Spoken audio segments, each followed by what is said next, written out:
I'm here to talk about liver transplant. I think liver transplant is ultimate treatment for all liver disorders.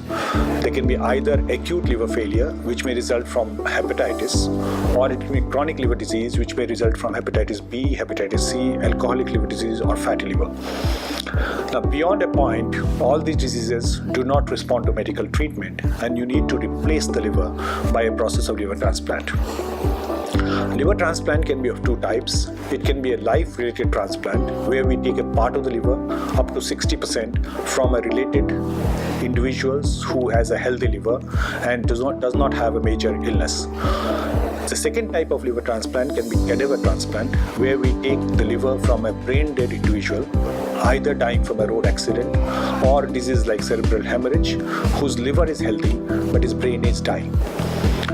Now, while in India, life-related transplant are the major way of transplantation, almost about 90%, it's the cadaver transplant which is the future of liver transplant.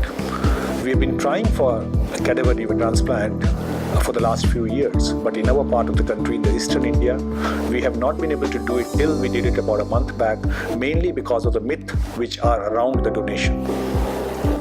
The myth in liver transplant which is related is that liver is only one organ, and how do we give a part of the liver? We have to understand why the liver is one. It has 8 components, and one can survive if 4 to 5 of that components is taken out from the liver.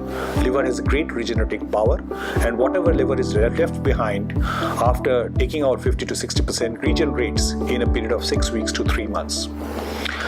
Myth about cadaver transplant, and it is sometimes I find it very silly, is that we are often told by the potential donors that if I give the liver of my brain dead relative, then in the next life he may be born without the liver. I think there cannot be bigger myth than this. If one can donate the organs of a dying individuals, one can save more than 1 dozen lives.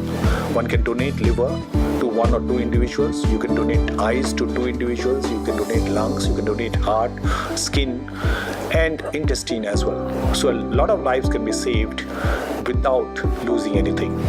So I think the message today is that while we should go on trying for life-related liver donor, I think the main impact should be on the liver transplant by increasing the cadaver donation.